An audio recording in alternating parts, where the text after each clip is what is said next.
আজকে প্লিজ আমাকে তোমার কথা শুনতে বলো না। দেখো, মানুষ তো নিজেকে বদলাতে পারে না। আর আজ যদি আমি তোমার কথা শুনে বাড়িতে বসে থাকি, সেটা কিন্তু আমার জন্য একটা অসম্ভব যন্ত্রণার কারণ হবে। সেটা আমার জন্য একটা শাস্তি হবে। উল্টে আমি যদি এখন তোমার কাছে যাই না, আমি তোমাকে চোখের সামনে দেখে শান্তি পাবো জজদা। আমার মনে একটা শান্তি আসবে। আর দেখো, রোহিণীদের ট্রিটমেন্টে আমি তোমার সাথে হাতে হাতও লাগাতে পারবো। আর আমাদেরই তো কলেজ, অসুবিধা হওয়ার তো কোনো কারণই নেই। তখন অন্যরকম বদনাম হবে শবনম, সবাই তোমাকে ব্লেম করবে। তুমি বুঝতে পারছো না এরপর এই পরিস্থিতিটা কোথায় যেতে পারে? জজদা প্লিজ, রোহিণীদি এখন অসুস্থ। একজন অসুস্থ মানুষের ব্যাপারে আমি এসব ভাবতে চাই না। আল্লাহ আছে, আল্লাহ আমাকে বিনা দোষে এত বড় শাস্তি কখনো দেবেন না। তুমি চিন্তা করো না জজদা, আমরা এক্ষুনি বেরোচ্ছি। আমি জানি না শবনম, আমি সত্যিই জানি না। আমি আর কিছু বলতেও চাই না এই বিষয়ে। দেখো, যেটা ঠিক বোঝো করো।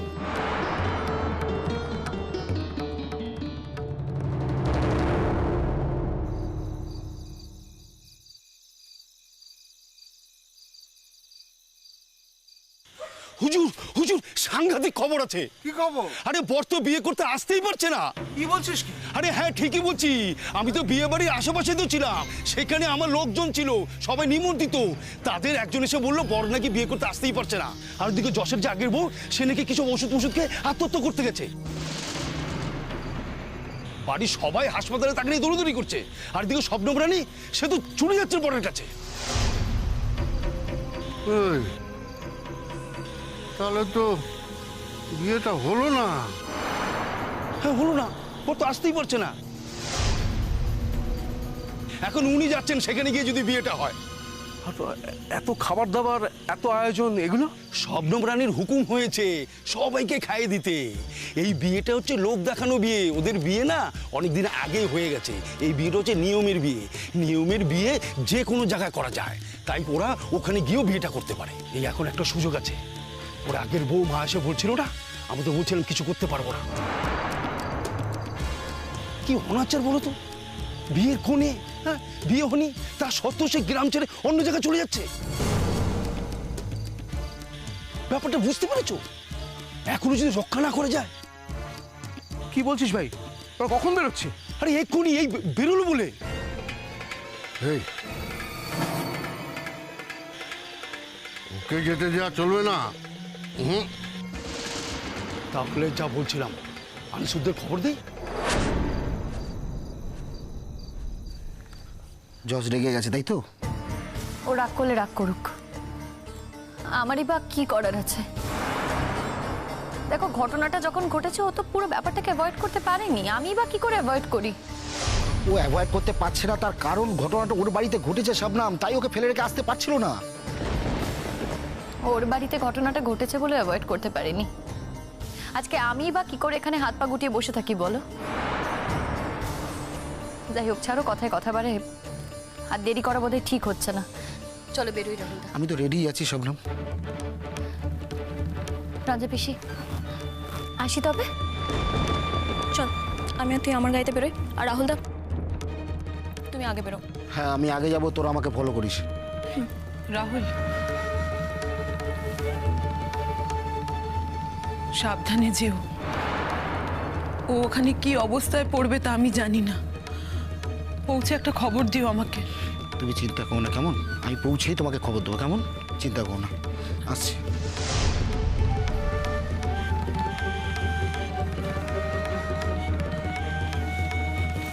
শোন, আয় তুই। ওকে। শবনম, আমি তো ভাবতেও পারিনি এত আয়োজন, এত কিছু, এইরকম একটা ঘটনা ঘটবে আমি ভাবতে পারিনি শবনম।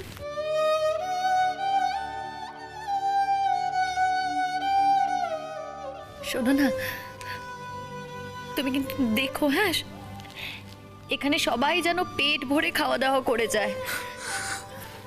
তুমি ভেবো যে তোমার শবনমের বিয়েটা হয়ে গেছে, সেইভাবে সবাইকে পেট ভরিয়ে খাইয়ে পাঠিও। আমার লক্ষ্মী রঞ্জা পিসি, আমার জন্য তোমাকে অনেক অত্যাচার সহ্য করতে হয়। আমি সবটাই বুঝি গো, কিন্তু কি করব বলো? দেখো, সব অত্যাচারটা আমি তোমার উপরই করতে পারি বলো? আমি তোমার আম্মুর ওপর এত অত্যাচার করি না। লক্ষ্মী রঞ্জা পিসি, একটু সামলে নিও কেমন? আসি। সাবধানে, হ্যাঁ, খবর দিস, আমায় জানাস।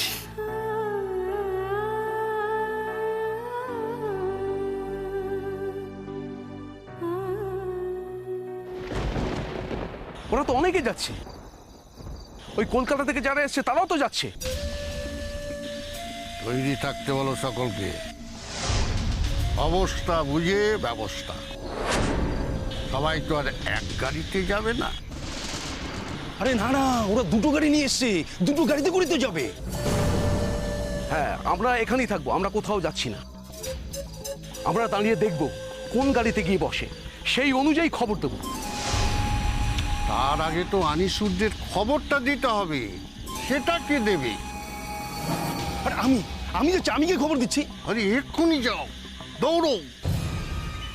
ওই মেয়েকে সাহায্য করার এই হচ্ছে উপযুক্ত সময়। হ্যাঁ, বাড়াবাড়ি ওর এবার ঘোচাতেই হবে। যা ইচ্ছে তাই করছে। হ্যাঁ, গ্রামটাকে একেবারে হাতের মোয়া করে ফেলেছে। হ্যাঁ, গ্রামে নতুন নতুন নিয়ম করছে। এতদিনের গ্রাম, এতদিনের নিয়ম, এতদিনের আচার সব ভেঙে দিচ্ছে। এবার ওকে ভাঙতে হবে আমাদের। ওর বরটাকে আমরা কিছু করতে পারিনি, কিন্তু ওর বেলা কিন্তু আমাদের হার মানলে চলবে না। সেটা করার জন্য লোকজনদের খবর দিতে হবে। গ্রামের সীমানা পেরোনোর জায়গায় যে মন্দির আছে, ওই মন্দিরের কাছে একটা সেতু আছে। ওরে বাবা, গাড়িগুলো যেদিক থেকে কলকাতার দিকে যাচ্ছে, সেই জায়গায় ওদের দাঁড়িয়ে থাকতে হবে। যে কোনো গাড়ি তো আগে যাবে। অবস্থা বুঝে ব্যবস্থা। হাতে আর একদম সময় নেই। যা করার তাড়াতাড়ি করো, তাড়াতাড়ি যাও। এই, কোথায় দৌড়চ্ছিস? সাইকেলটা নিয়ে যা। আরে আমি বাড়ি থেকে সাইকেল নিয়ে বেরোবো। এখান থেকে আনিসুরদের বাড়ি 5 মিনিটের পর। আমি দরকার হলে তেমন ওদের ওখান থেকে ওখানে দাঁড় করে দেবো। দেখি যাক ওরা কি করে যায়। আজকে ওদের একদিন কি আমাদের একদিন। শবনমের বাড়াবাড়ি আজই ঘুচিয়ে দেবো। ওকে আর বাড়তে দেওয়া চলবে না, কিছুতেই না, কিছুতেই না।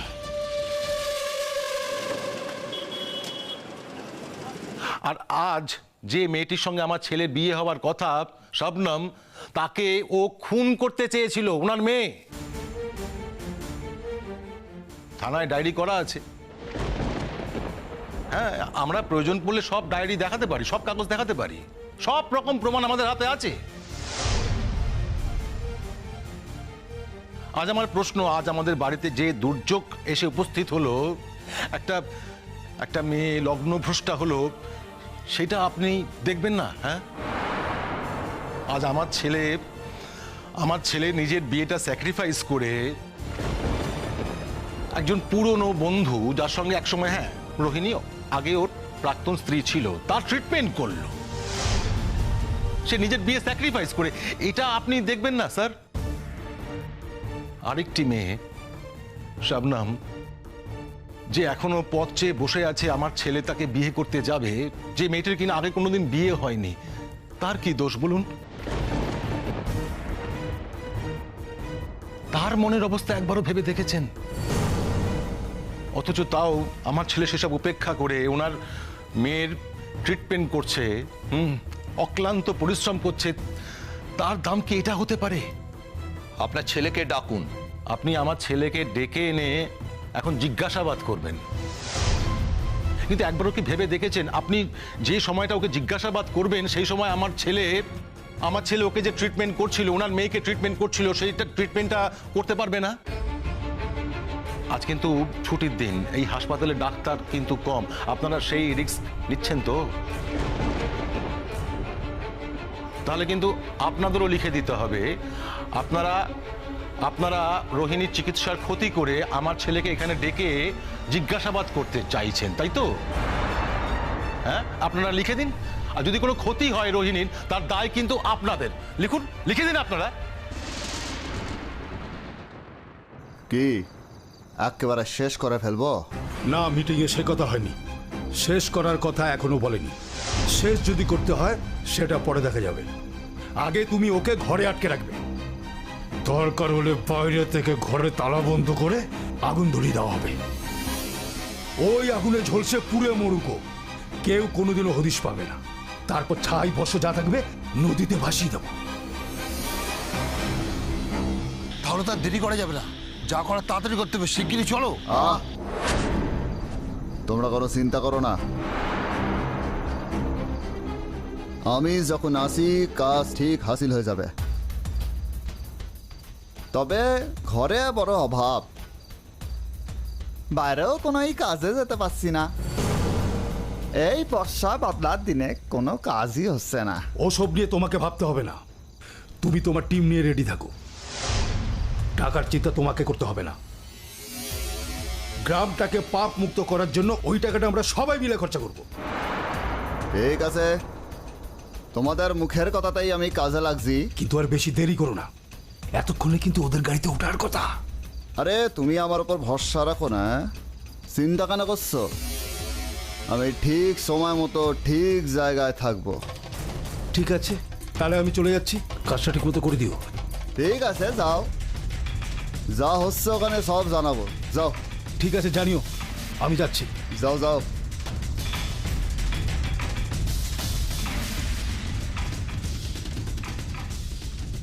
ওই যা যা।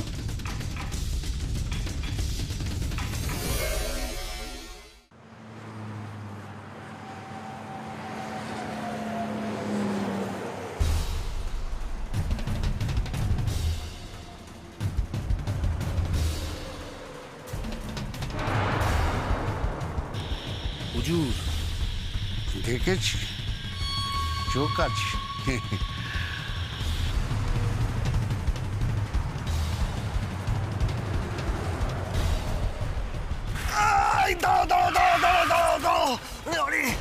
কি হয়েছে? বলছি তোমরা শহরের দিকে যাচ্ছ? হ্যাঁ, কিন্তু কেন? এই আমাকে একটু ওই সামনের জেলা হাসপাতালে নিয়ে যাবে। বড্ড পেটে ব্যথা করছে। তোমাদের একটু গাড়িতে তুলে নাও না। পেটে ব্যথা করছে? পেটে যখন ব্যথা করছে আমি ওষুধ বলে দিচ্ছি। না, ওষুধ খেলে হবে না। ডাক্তার বলেছে গলব্লাডারে স্টোন হয়েছে, অপারেশন করতেই হয়। সে কি, এসব কেউ ফেলে রাখে নাকি? আচ্ছা ঠিক আছে, তুমি বরঞ্চ আমাদের সাথে গাড়িতেই এসো। তুমি মাঝে বসো, বুঝলে? এই প্রিয়া, ওনাকে গাড়িতে তুলছি। ওকে। আসুন। কি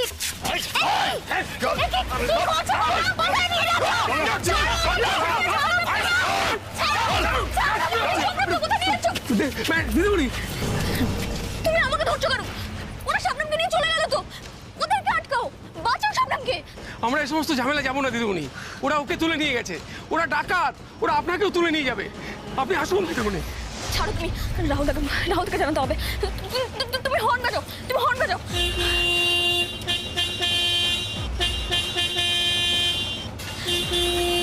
থামো। রাহুল দাঁড়া অনেক দূরে এগিয়ে গেছে, এখন হর্ন বাজালে কোনো কাজ করবে না। তুমি এক কাজ করো, তুমি গাড়ি স্টার্ট করো। আমাদের ওই গাড়িটা ধরতে হবে এক্ষুনি। চলো। দিদিমণি, জীবনে একবারই এসছে এই রাস্তায়, কি করে চিনবো বলুন তো? এত জোরে চালাতে পারবো না, চারিদিকে অন্ধকার হয়ে গেছে। কি করে ধরবো বলুন তো ওই গাড়ি? এখন কি করবো আমি? ওরা তো এতক্ষণে নিয়ে গিয়ে শাবনামকে শেষও করে ফেলেছে। হায় ভগবান, শাবনাম কেন গাড়ি থেকে নামলো? ওকে ওর গ্রামের লোকেদের জানে না। কি করবো? রাহুলদার ফোন নাম্বার আছে। আরে এটা তো মাথায়।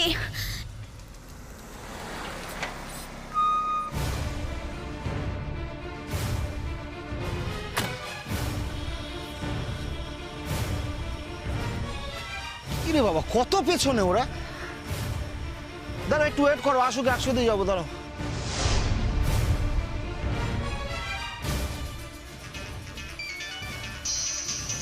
এই কিরে, কোথায় রে তোরা? আমরা বাধ্য হয়ে গাড়ি দাঁড় করে দিলাম, কত পেছনে তোরা।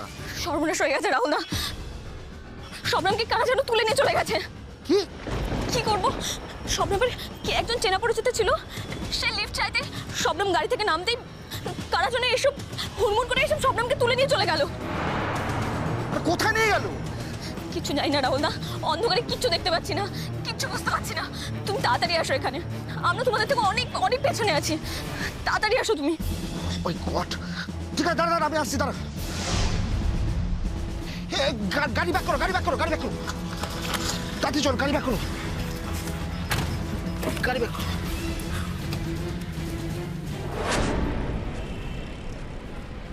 আপনারা যা চাইবেন তাই হবে, কিন্তু তার আগে লিখিত অর্ডার চাই। লিখে না দিলে কিছু হবে না। না, আর আপনার ছেলে যে আমার মেয়েকে চিকিৎসার নাম করে মেরে ফেলবে না, তার কি প্রমাণ আছে? ও তাই যদি আপনার সন্দেহ হয়, তাহলে আপনি এতক্ষণ ট্রিটমেন্টে অ্যালাউ করলেন কেন? আপনি আগে বাধা দিলেন না কেন?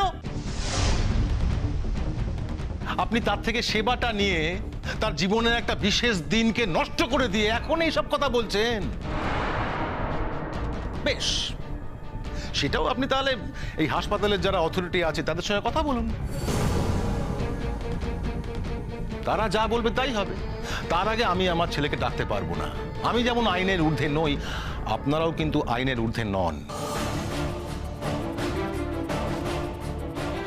আপনি আমার ছেলের সঙ্গে কথা বলতে চান ঠিকই, কিন্তু রোহিণীর চিকিৎসার ব্যাঘাত ঘটিয়ে নয়। সেটা যদি করতে হয় তাহলে আপনাদের লিখিত অর্ডার চাই। আপনারা লিখে দিন, আপনারা লিখে দিন যে আপনারা আমার ছেলেকে এই মুহূর্তে জিজ্ঞাসাবাদ করতে চান। তার জন্য যদি যশ যে ট্রিটমেন্ট করছে সেখানে যদি তাকে অফ করতে হয় তাতেও আপনারা রাজি। তাতে যদি রোহিণীর কোনো ক্ষতি হয় তার দায়িত্ব আপনাদের। লিখে দিন, আমাকে লিখে দিন প্লিজ, লিখে দিন আমাকে। আচ্ছা আচ্ছা, বেশ, আমরা ওয়েট করছি। উনি ট্রিটমেন্টের ফাঁকে যখন একটু সময় পাবেন আমরা তখনই কথা বলবো, ওকে? দেখুন, আমি কিন্তু আপনাকে একটা কথা বলে দিচ্ছি, ওই ছেলেটা কিন্তু খুব মিষ্টি মিষ্টি কথা বলে, তোর কথা আপনি বিশ্বাস করবেন না। আমার মেয়ের যদি কোনো ক্ষতি হয়ে যায় তাহলে কিন্তু আমি ছেড়ে দেবো না, আমি কাউকে ছেড়ে দেবো না, এই কথাই বলে দিলাম। শুনুন, আপনাকে একটা কথা বলি, আপনার মেয়ে রোহিণী এমন কোনো ক্ষতি নিজের করবে না যাতে সে মৃত্যুর দরজা অবধি পৌঁছে যেতে পারে। আপনার মেয়েকে আমাদের চেনা হয়ে গেছে। কি বলতে চাইছেন কি আপনি? আমি যা বুঝেছি তাই বললাম। আমার কথাটা মিলিয়ে নেবেন, এখন উত্তেজিত হয়ে কোনো লাভ নেই। তার মানে আপনি কি আমার মেয়ের মৃত্যু কামনা করছেন? তার মানে কি তাই হলো? আমি কি তাই বললাম? আমি বললাম আপনার মেয়ে এমন কোনো কাজ করবে না যাতে সে মৃত্যুর দরজা পর্যন্ত পৌঁছে যেতে পারে। আপনার মেয়ে তো একজন ডাক্তার, সে যেটা করেছে বুঝে শুনে করেছে, যতটুকু প্রয়োজন ততটুকুই। আপনার মেয়ের উদ্দেশ্য ছিল আমার ছেলের বিয়েটা পণ্ড করা, এন্ড শি ইজ সাকসেসফুল। খবরদার, আপনি কিন্তু আমার মেয়ের সম্পর্কে যা নয় তাই বলছেন। কি ভেবেছেন ক্যা? আমার মেয়েকে আপনি কি ভেবেছেন? যে যা তাকে তাই ভাবি। প্লিজ এক মিনিট, আপনারা প্লিজ এভাবে এখানে ঝগড়া অশান্তি করবেন না। আমরা ওয়েট করছি তো, কথা বলে তবেই যাব। আপনার মেয়ে সুস্থ হলে আমরা তার সাথেও কথা বলে যাব। ছাড়ো, ছাড়ো বলছি। আয় বস। ছাড়ো, ছাড়ো, ছাড়ো, পায়ে ধরছি তোমাদের, পায়ে ধরছি, আমাকে ছেড়ে দাও না গো। দেখো, আমি তো কোনো তোমাদের অতিষ্ঠ করিনি, কেন আমাকে ধরে রেখেছো? ছেড়ে দাও না আমাকে। তোরে সারবো, আমাদের জীবন থাকতে না। এই শোন, আমরা এই গায়ে থাকি না, আমরা অন্য গায়ে থাকি। এই গায়ে এসেছিলাম কাজের সন্ধানে, তো এসে কাজ পেয়ে গেলাম। তাছাড়া শুনেছি তুই এই গ্রামটাকে অপবিত্র করেছিস, তোকে ছাড়বো মানে? তোর বরটাকে শেষ করতে গিয়ে শেষ করতে পারিনি এই গ্রামের লোক, আর তোকে হাতে পেয়েছি, তোকে ছেড়ে দেবো? তোর মতো মেয়েরে বাঁচায় রাখলে অন্য মেয়েরা অধর্মের পথে পা বাড়াবে, তোরে বাঁচিয়ে রাখা যায় না। তোমরা আমাকে মেরে ফেলবে তো মেরে ফেলো, কিন্তু আমাকে মেরে ফেললে তোমরা বাঁচতে পারবে? পারবে না। তোমরাও এর শাস্তি পাবে, তোমাদেরকেও শাস্তি দেওয়া হবে। কেউ শাস্তি না দিলেও আমার স্বামী তোমাদের ঠিক খুঁজে বার করে শাস্তি দেবে। স্বামী? তোর তো বিয়েটাই হলো না রে। আমি কিসে না? দেখ তুই কিরম নচ্ছার মেয়ে, তোর এখনো বিয়েটা হয়নি অথচ তুই একটা পরপুরুষকে এখনই স্বামী বানিয়ে নিয়েছিস। তুই তো বিয়ের আসর সেরে চলে যাচ্ছিস, তোর কোনো ধর্মের ঠিক কি বোঝো তোমরা ধর্মেশ? কি বোঝো? আমার কাছে ধর্ম মানে মানুষের ধর্ম। আমি যাচ্ছিলাম একটা মানুষের সেবা করতে, একটা মানুষকে বাঁচাতে, আর তোমরা সেখানে আমায় যেতে দিলে না। আমি যাচ্ছিলাম আমার স্বামীর পাশে দাঁড়াতে, তোমরা আমায় সেখানে যেতে দিলে না। বিয়ে তো আমাদের অনেক আগেই হয়ে গেছে। বিয়ে মানে কিন্তু দুটো আত্মার মিল। বিয়ে মানে কিন্তু কোনো নিয়ম নয়। তোমরা আজকে আমাকে সব বোঝানোর চেষ্টা করছো তো, কিন্তু আমি বুঝবো না, আমি বুঝতে চাই না।